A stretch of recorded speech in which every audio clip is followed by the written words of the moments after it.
거룩함을 회복하는 길, 그런 제목으로 하나님의 말씀을 전하겠습니다. 오늘 주여 그것은 기적이었습니다 라고 하는 이 시를 한번 다들 보시면 좋겠습니다. 없는 분들은 한번 이렇게 손을 들어주시면 뒤에 우리 교역자가 내주시면 좋겠고요.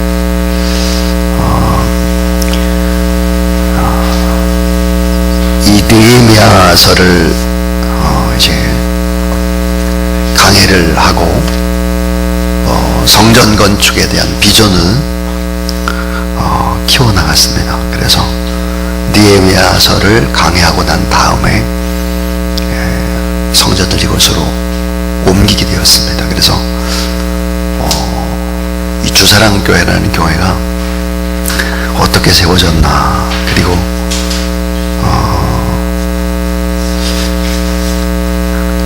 12년 전 저희 교회가 이쪽으로 옮겨갖고 12년 됐는데 12년 전의 상황과 지금은 어떨까, 이런 걸 한번 보시면 참 좋을 것 같습니다.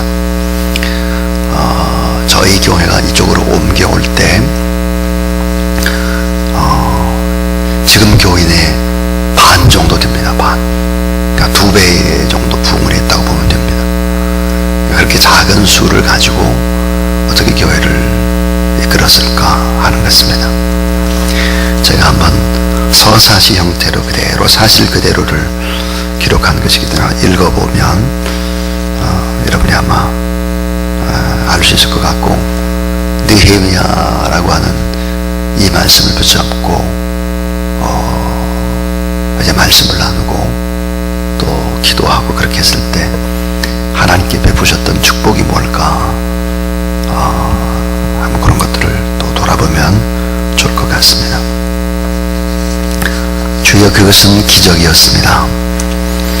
주여 그것은 기적이었습니다. 성전 건축의 거룩한 역사가 시작된 지 정확히 52일 만에 잔금을 치루었습니다.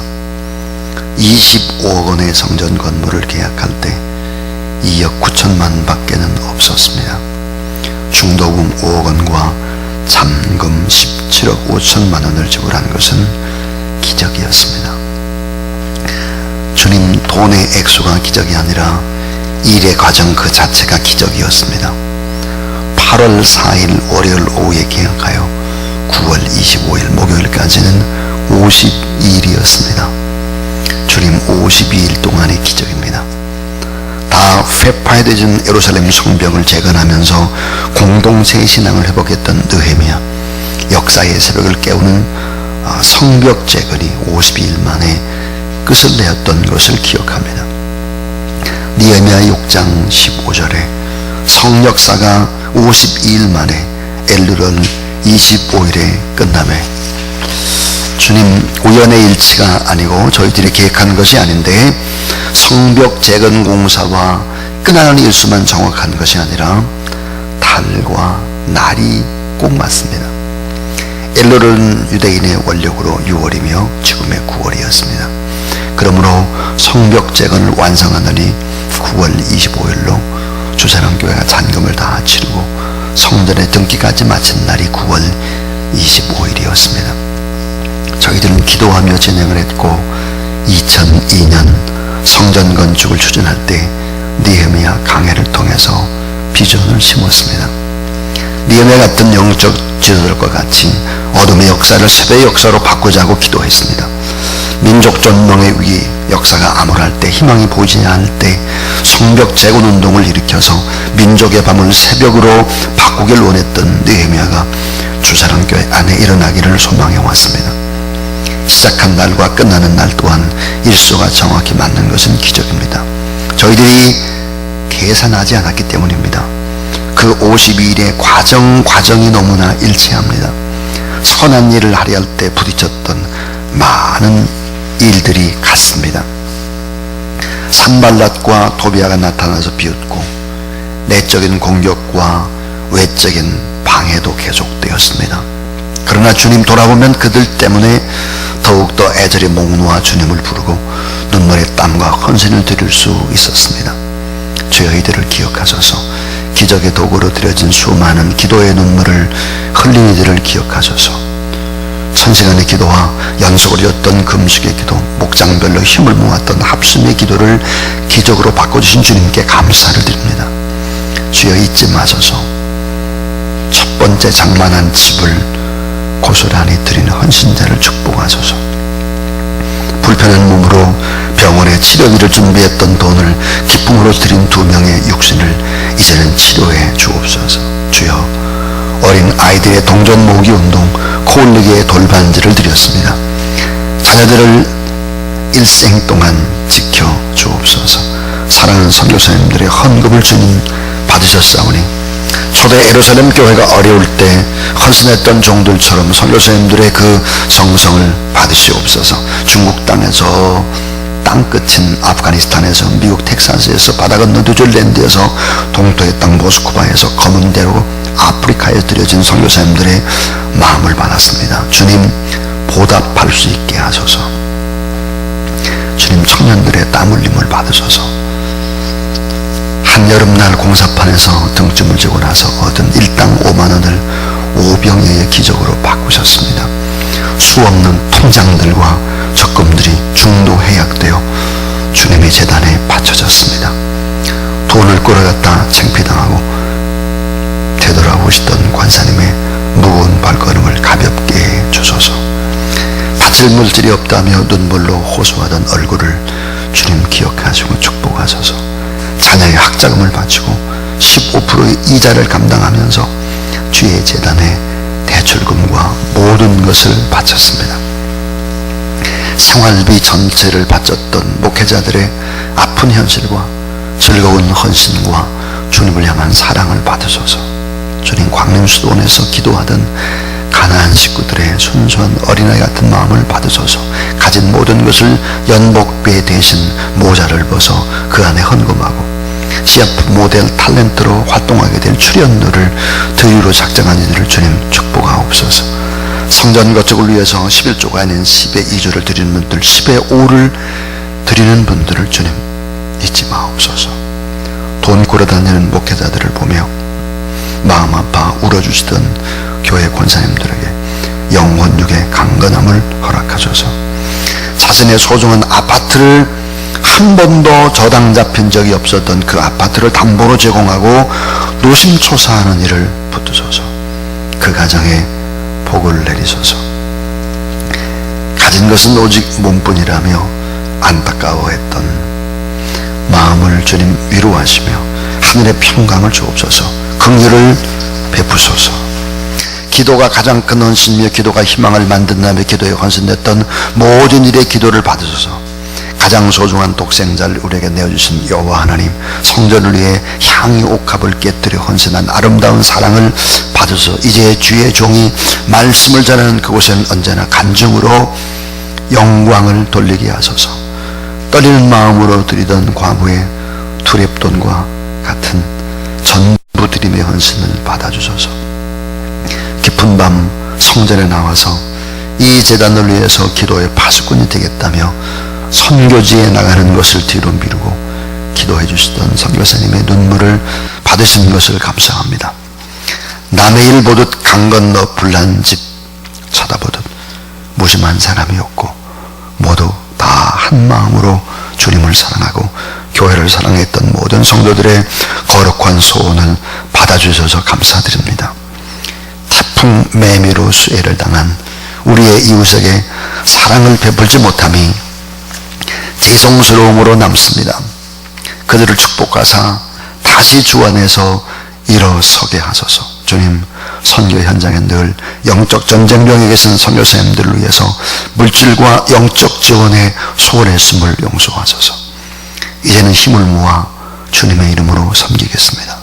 그러나 주님, 은행의 대출금과 급하게 끌어모은 물질들은 여전히 짐으로 남아있고 압박으로 다가옵니다.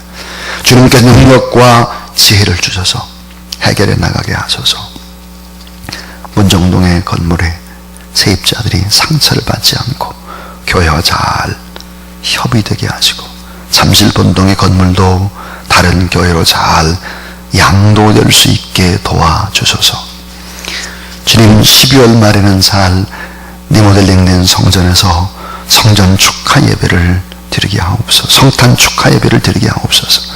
주님, 성전을 기도로 세우게 하심을 감사합니다. 믿음으로 지어지는 교회 되게 하심을 감사드립니다.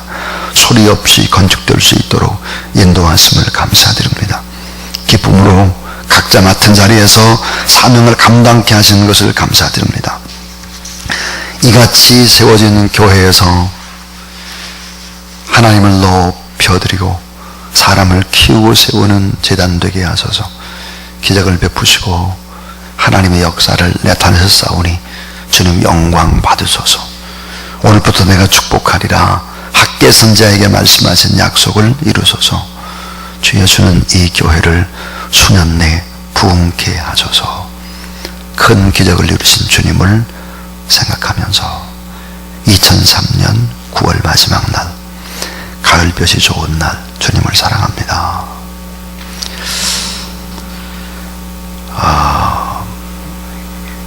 2003년 12월 25일 날 성탄 축하 예배를 이곳에서 드리게 되고, 1월 1일 날 신년 축하 예배 문정동 성전에서 드리게 됐는데 공사가 다 진행되질 않았습니다. 그래서 먼지 구더기 속에서 문정동에서 예배를 드렸고, 2004년도 첫 주 예배를 이곳에 드리지 못했습니다. 왜 첫 주 예배를 드리지 못했냐면 공사가 다 끝나질 않았기 때문에, 5층 식당도 제대로 되어 있질 않았기 때문에 도저히 되질 않았습니다. 물론 3층의 교육관도 만들어지질 않았고요. 그래서 이곳에서 처음 첫 주일 예배는 바로 1월 11일이었습니다. 근데 여러분 한번 보시기 바랍니다. 2004년 1월 11일 문정동 이곳에서 첫 주 예배를 드리기 시작을 하고, 첫 주 예배 때 캄보디아 프놈펜 기술학교로 이우진 선교사님 부부를 선교사로 파송을 했습니다. 제가 얼마나 울었는지 모릅니다. 펑펑 울었습니다. 우리 교회가 파송할 수 있는 상황이 전혀 아니기 때문입니다. 1월 11일 날 예배 드릴 때도 먼지 구덕인 거예요. 식사도 5층 식당이 돼 있지 않았기 때문에 여기서 그냥 도시락으로, 그냥 껌껌한 도시락이죠. 1월 달이니까. 선교사님을 파송을 했는데, 이 선교사님은 어떤 분인가? 건강하고 정상적인 분이 아니셨습니다. 물론 정신은 건강했지만, 이분이 원래 포항 북부교회라고 하는 큰 교회의 행정 담당 목사였습니다. 저희 후배였는데, 제가 포항 북부교회에 가서 부흥회를 하게 됐습니다. 이 부흥회를 하고 이 후배와 함께 선교에 대한 꿈을 꾸기 시작했고, 이분이 결국은 어디로 가기로 되어 있었느냐? 아프리카로 가게 되어 있었습니다.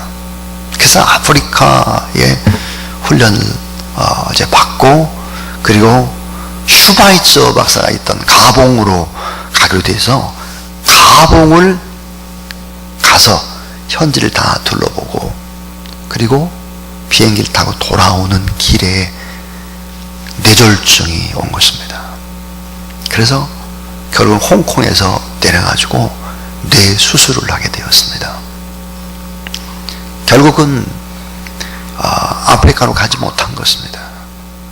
그 사모님이 이화여자 대학을 나온 아주 훌륭한 간호사였는데, 결국 이제 목사님이 이제 오른쪽이 다 마비가 된 것입니다. 말투도 어눌하게 된 것입니다. 선교사를 파송할 수가 없습니다. 어느 교회도 거들떠보질 않는 거예요. 근데 이분은 캄보디아의 기술학교로 가기로 그렇게 원하고 있습니다. 그래서 제가 그분을 만나서 같이 기도하고 준비하면서 그토록 원한다면 우리 한번 기도해보자 해서 2004년 1월 11일 우리가 첫 주 예배를 드리면서 그분을 선교사로 파송하게 된 것입니다. 얼마나 제가 눈물을 많이 흘리는지 모릅니다. 그 뒤로 이제 저희 교회에 캄보디아 푸놈펜 개술학교로 윤경호 안수집사님이 영어를 잘해서 그분을 또 파송을 하고 이제 그렇게 하게 되었죠. 2004년 2월 22일을 한번 보시면 이때 이제 입당 감사 예배 겸 임직 예배를 드렸습니다. 이때 바로 김영택 장로님이, 김옥봉 장로님이 장로님이 된 것이고, 정향국 안수집사님, 손용옥 권사님이 권사 안수를 받게 된 것이죠. 이때 교인의 수는 지금의 반 정도밖에 되질 않습니다. 근데 어떻게 이 길을 헤쳐왔는지 잘 모르겠습니다. 이 교회 하나가 세워진다는 것이 얼마나 힘이 드는 일인지 모르겠습니다. 이 교회를 이곳에 막 옮겨놓고 전도를 하게 됐는데, 문정동입니다. 문정동 토백이죠. 문정동 토백이 무당의 집. 제가 2번 신방을 가서 그 무당의 집에서 귀신의 세력을 쫓아내고, 그리고 이제 수년 동안 무당짓을 이 문정동의 토백이로 하던 사람을 결국은 이제 전도해냈습니다. 그래서 저희 교회에 다니게 되었죠. 모녀가 다니게 되었습니다. 2번째 가가지고 이제 귀신의 세력을 쫓아냈는데, 보니까 집이 어마어마합니다. 트럭으로 이런 무당짓을 했던 것을 실어내고, 또 부처의 그림이라든지 뭐 이런 잘못된 이런 것들을 끄집어내는데, 커다란 트럭으로 한 트럭이었습니다. 여러분, 제가 귀신의 세력을 쫓아내는 이런 영적 축사 사역이라든지 이런 사역들을 오랫동안 해왔습니다.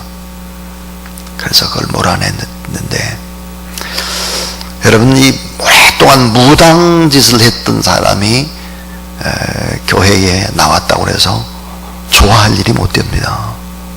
그것은 교회에서 감당해야 될 그 몫이 어마어마한 고통을 목사가 받아야 되는 것이고, 성도들이 받아야 되는 것입니다.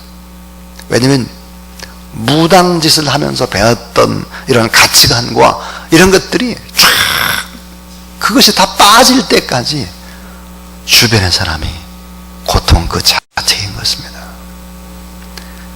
무당처럼 생각하기 때문이죠. 가치관의 전환과 이것이 바뀌어진다고 하는 것이 얼마나 어려운지 모릅니다. 이 교회에서 꽤 오랫동안 훈련도 받고 그렇게 하다가 결국은 교회를 그만두게 되었죠. 물론 이제 다른 교회를 다니게 되었어요. 지금 모르겠어요. 소식을 다른 교회를 잘 다니고 있는지 모르겠습니다.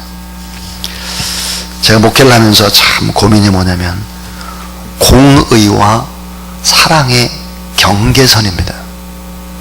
이 공의와 사랑을 어떤 때는 공의를 행해야 되고 어떤 때는 사랑으로 이걸 해야 될지, 그 경계선을 결정하기가 너무 어렵다는 거예요. 내비두면 절대로 안 되는데, 공의를 행하게 되면 많은 사람이 상처를 받으니까 그냥 끌어안고 가는 거예요. 그러다가 또 양떼들이 어려움을 당하는 그런 모습들을 보게 되죠. 목회자의 고민이 공의와 사랑의 그 경계선, 그 결정을 지을 때의 그 고민입니다. 또 하나는 합리화, 세상적인 합리화, 성경적인 거룩의 경계선, 이 결정의 고민입니다. 신앙적으로 보면은 안 되는데, 이런 상식적으로 보면, 세상적 상식적으로 보면 그게 통할 때가 있습니다. 근데 이것을 세상적인 방법으로 그냥 이렇게 가게 될 때, 또 거룩한 일로 이렇게 결정을 해야 될 때, 그런 경계선, 또 책망을 하는 것과 용서하는 것의 그런 포용의 그 경계선과 그 결정, 거룩한 자존심을 지키는 것과 또 세상적인 타협과에도 이런 이 결정, 참 이런 결정선에 있어서 참 어려움들이 목회자에게 참 많습니다. 오늘 이 본문에 보면 마지막에 느헤미야가 엄청난 공의와 사랑 사이에 고민을 하게 되고 합리와 거룩 사이에 고민을 하게 되고 책망과 용서 사이에 고민을 하게 되는 느헤미야의 모습을 보게 됩니다. 자, 오늘 저는 그래서 거룩함을 회복하는 길이라는 제목으로 이제 세 가지 이야기를 간단하게 드리고 느헤미야 강해를 마치려고 합니다. 저희가 비전을 품고 느헤미야서를 강해하고 난 다음에 교회가 2배로 이 성전을 얻었을 뿐만 아니라 교회가 2배로 커졌습니다. 또 이번에 제가 생애의 2번째 느헤미야서를 강해했기 때문에 하나님께 또 다른 그런 기적과 또 다른 역사를 하나님이 허락해 주실 줄로 저는 그렇게 믿고, 이제 마지막 따라해 주세요. 거룩함을 회복하는 길. 자, 작은 틈이 결국에는 큰 댐을 무너뜨릴 수 있습니다. 아주 작은 틈이라든지 이 작은 것이 결국은 큰 것을 와르르 무너뜨릴 수 있죠. 사소해 보이는 작은 죄 때문에 공동체의 성결함이 무너지게 되는 것입니다. 어떻게 하면 성결하고 거룩한 삶을 살 수 있을까? 느헤미야의 고민이었고, 느헤미야는 이렇게 대처해 나갑니다. 자, 첫 번째 이야기입니다. 첫 번째 이야기는 새 속에 물들지 않도록 단호하게 대처해 나가는 것을 보게 됩니다.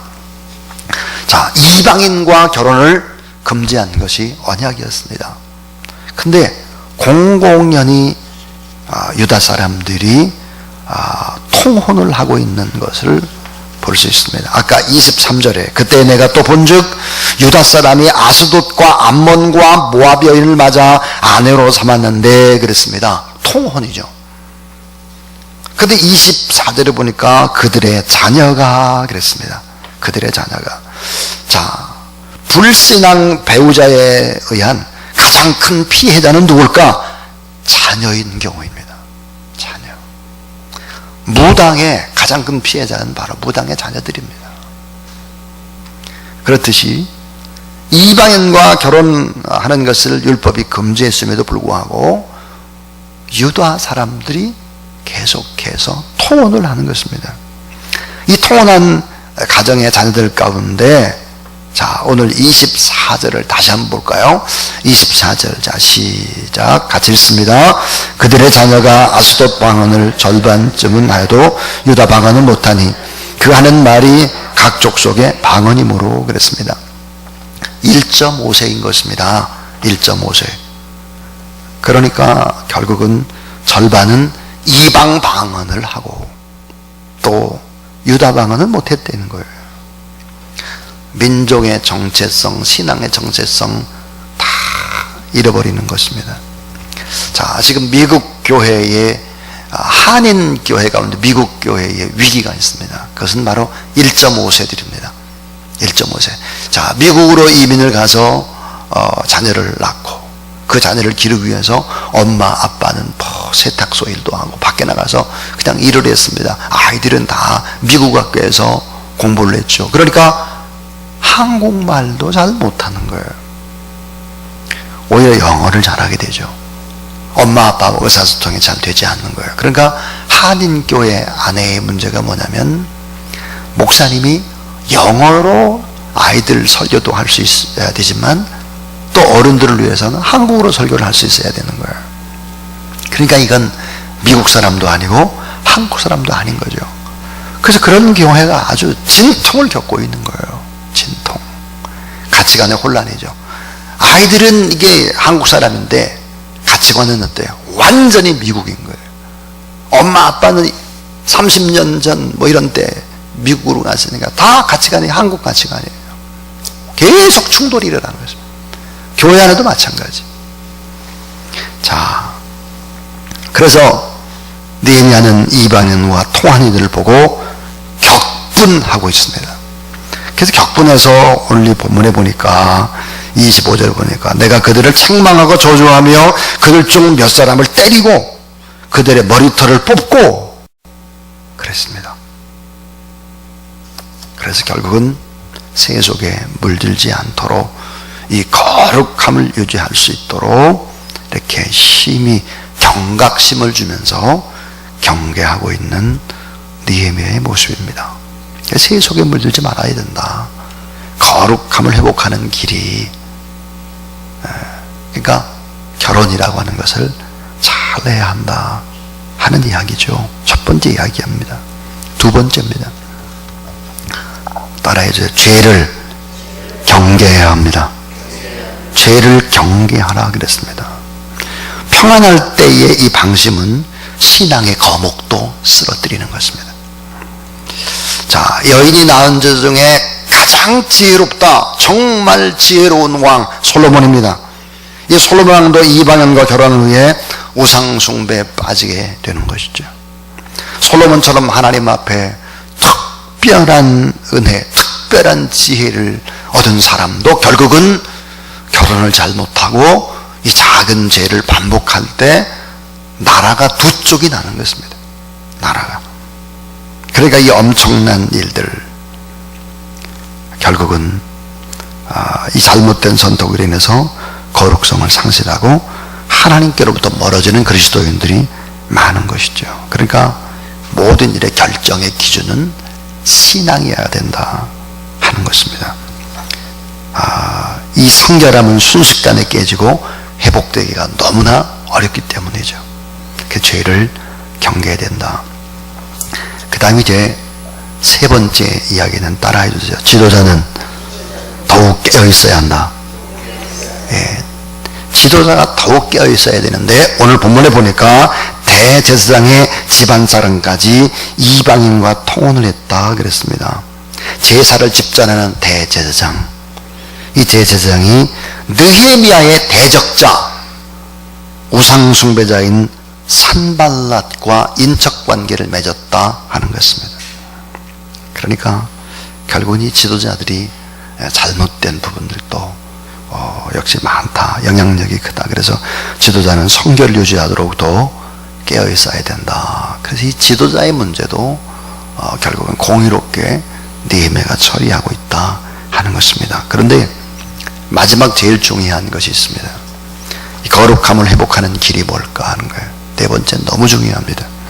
그것은 바로 시작도 기도, 끝도 기도라고 하는 것입니다. 시작도 기도, 끝도 기도입니다.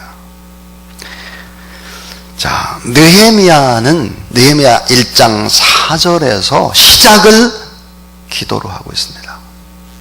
금식하며 기도했습니다. 시작과 끝이 성도의 삶과 행동이 결국은 기도였죠.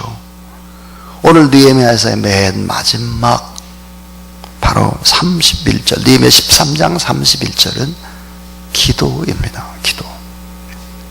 결국은 기도로 시작을 해서 기도로 끝을 맺는 것이 느헤미야의 지도력입니다. 거룩함을 회복하는 길이었습니다. 그런데 기도가 문제입니다. 중요한 것이. 기도는 아무렇게나 해제낀다고 되는 것이 아닙니다. 예수님이 다른 것은 몰라도 기도에 대해서 가르치셨습니다. 여러분, 기도가 균형을 이루어야 됩니다. 기도는 하나님의 말씀을 읽는 것과 말씀을 받는 이런 설교 말씀을 듣는데 그것이 반이라면 또 기도하는 것이 반, 이렇게 균형을 이루지 않으면 안 되는 것이죠. 역대상 16장 11절에 여호와 그 능력을 구할지어다, 그 얼굴을 항상 구할지어다 그랬고, 골로새 4장 2절에 따라하세요. 기도를 항상 힘쓰고 기도에 감사함으로 깨어있으라. 예, 기도를 항상 힘쓰고 기도만 있어서는 안 되고 감사함으로 깨어있어야 된다. 자, 거룩함을 회복하는 길, 마지막으로 네 가지 얘기했습니다. 세속에 물들지 말아야 된다. 결혼의 문제였고요. 두 번째, 죄를 경계해야 된다. 방심하면 안 된다. 작은 것이라도. 여인이 낳은 자 중에 가장 지혜로웠던 솔로몬도 결국은 쓰러졌다. 지도자는 더욱더욱 깨어 있어야 된다. 기도로 시작하고 기도로 끝을 맺어야 된다. 근데 기도할 때 참 중요한 것은 감사의 기도다 하는 거예요. 감사. 그리고 말씀을 붙잡고 기도하고 감사의 기도, 그것이 아주 중요한 것이다 하는 이야기였습니다. 여러분, 느헤미야서를 길게 설교를 했습니다. 꼭 27번 설교를 했습니다. 이 설교를 첫 번에 제가 할 때보다는 한 2배 이상 더 길게 한 것 같습니다. 하나님께서 또 다른 축복을 준비하고 계신다, 그렇게 믿습니다. 여러분에게도 그런 축복들이 있게 되기를, 또 새로운 영적인 도약이 있게 되기를 주님의 이름으로 축원합니다.